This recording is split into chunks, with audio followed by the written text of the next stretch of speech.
안녕하세요.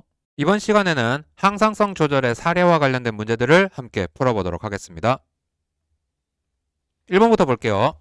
그림 가는 정상인에서 24시간 동안 시간에 따른 호르몬 X의 혈중 농도를 나는 간에서 일어나는 포도당과 글리코젠 사이의 전환을 나타낸 것이다.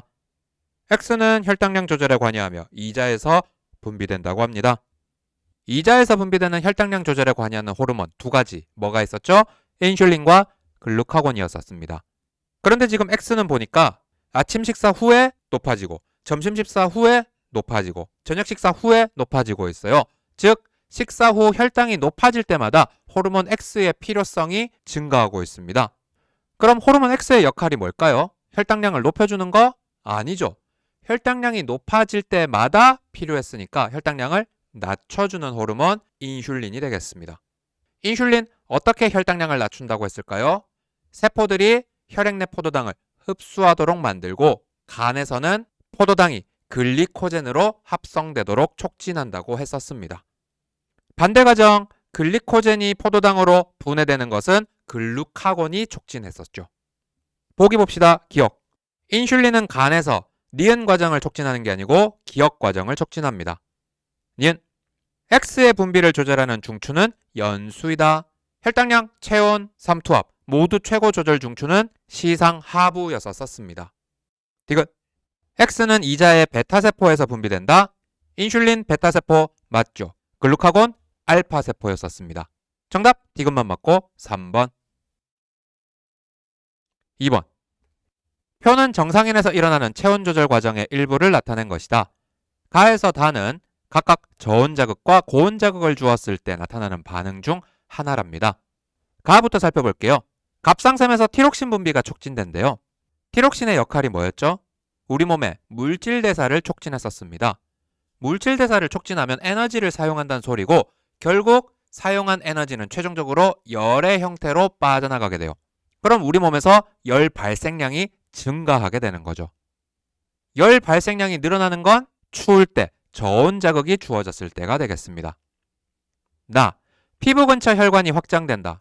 피부 근처로 혈관이 확장되면 혈액이 가지고 있는 열기가 피부 바깥으로 쉽게 빠져나가게 됩니다. 즉, 열 발산량이 증가하게 돼요.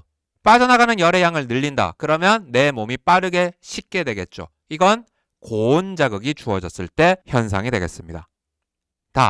골격근의 떨림이 증가한다. 골격근이 떨린다는 것은 결국 에너지 ATP를 사용해서 움직인다는 의미거든요. 아까도 이야기했지만 에너지를 사용하면 그 에너지는 최종적으로 열의 형태로 전환돼서 우리 몸의 체온을 높이게 됩니다. 열 발생량이 증가한다. 역시 저온 자극일 때 현상이 되겠다. 기억. 티록신의 분비량이 증가하면 물질 대사가 촉진됩니다. 니은. 나는 저온 자극을 주었을 때 나타나는 반응이다. 아니고요. 디귿. 다에 의해 열 발생량이 증가합니다. 정답 기억만 맞으니까 1번이 답. 3번. 그림은 사람의 체온 조절 과정의 일부를 나타낸 것이다. 이에 대한 설명으로 옳은 것은 티록신을 분비하는 내분비샘 기억. 기억이 뭘까요? 갑상샘이죠. 갑상샘에서 티록신이 분비되면 물질 대사가 활발해지면서 열 발생량이 증가한다고 앞 문제에서도 이야기를 했었습니다. 그리고 피부 근처 모세혈관을 수축하는 건 교감신경의 작용이었었고요. 이렇게 되면 열 발산량은 감소하죠. 열 발생량이 증가하고 열 발산량은 감소한다? 그럼 이건 더울 땐가요? 추울 땐가요? 바로 추울 때, 추위 자극이 주어졌을 때 나타나는 현상들이 되겠습니다. 보기 기억. 내분비샘 기억은 갑상샘 맞습니다. 니은. 간은 부교감신경에 의한 조절 경로이다. 아니었죠. 만약 피부 근처 모세혈관이 확장되는 거면 뭐였었어요? 그건 부교감신경이었나요? 아니죠. 교감신경의 작용이 완화되면서 피부 근처 모세혈관이 확장됐었습니다. 디귿. 추울 때 일어나는 조절 과정이다. 맞습니다. 정답은 기억과 디귿 5번. 4번. 그림 가는 정상인에서 혈중 항이뇨 호르몬의 농도에 따른 기억을 나타낸 것이다. 기억은 오줌 삼투압과 단위 시간당 오줌 생성량 중 하나인데 이에 대한 설명으로 옳은 것은 먼저 X축이 혈중 항이뇨 호르몬의 농도라고 제시가 되어져 있습니다. 그럼 혈중 항이뇨 호르몬의 농도가 증가하면 증가할수록 오줌 삼투압과 생성량은 어떻게 변화하는지 생각을 해볼게요. 혈중 항이뇨 호르몬의 농도가 증가할수록 ADH의 자극을 받은 콩팥에서 수분의 재흡수가 증가하게 되죠.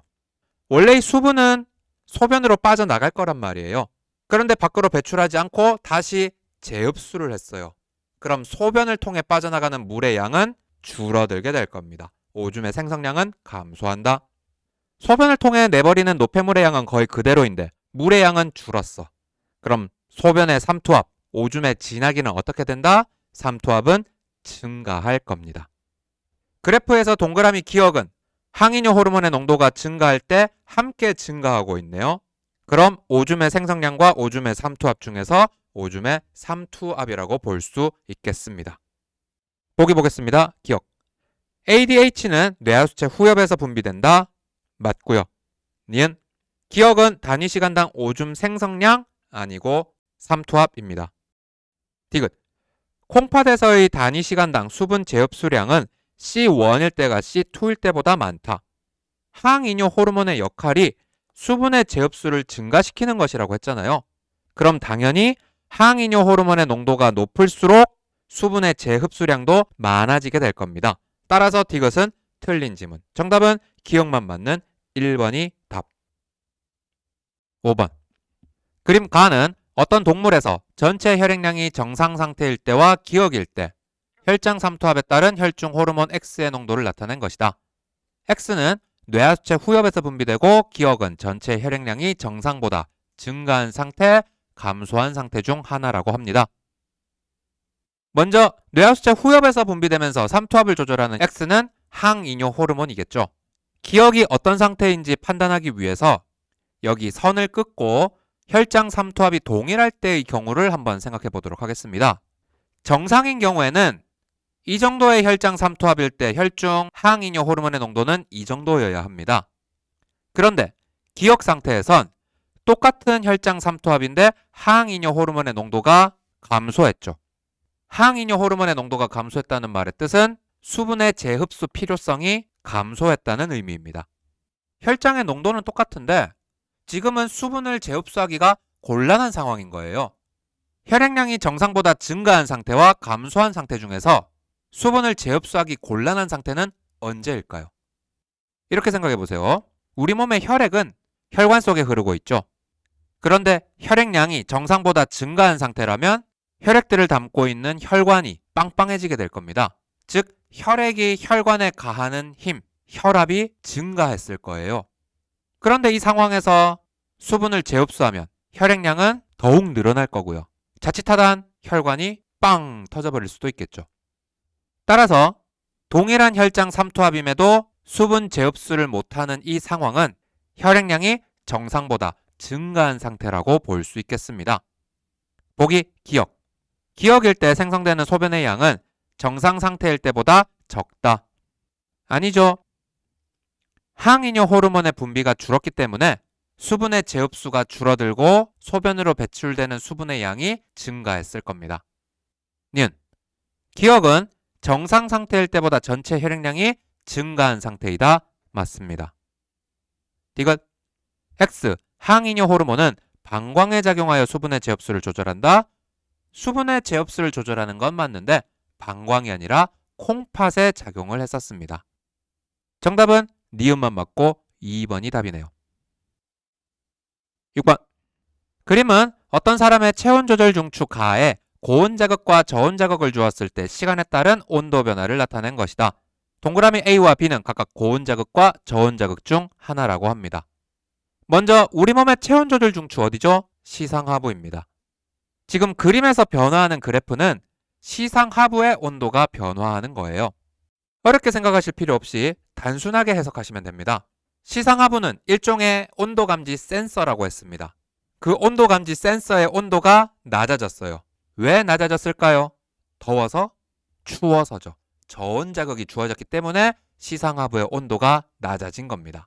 그럼 시상하부의 온도가 낮아졌으니까 우리 몸에선 어떤 반응들이 일어날까요?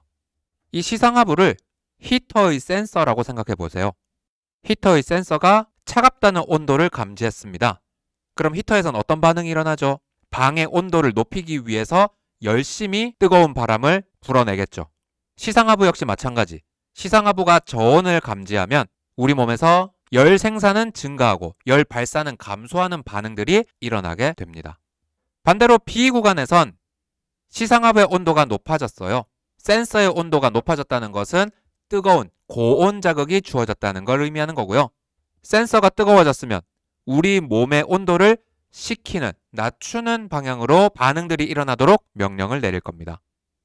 열 발생은 감소하고 열 발산은 증가하는 쪽으로 말이죠. 보기 보겠습니다. 기억. 피부 근처 모세혈관에 연결된 교감신경의 활동전이 발생 빈도는 T1일 때, 즉 추울 때가 T2일 때, 더울 때보다 높다. 맞죠? 추울 때 교감신경이 활성화되면서 피부 근처 모세혈관이 수축된다고 했었습니다. 니은, 열 발산량은 추울 때보다 더울 때 더 높고 열 발생량은 더울 때보다 추울 때 더 높다. 니은, 맞죠?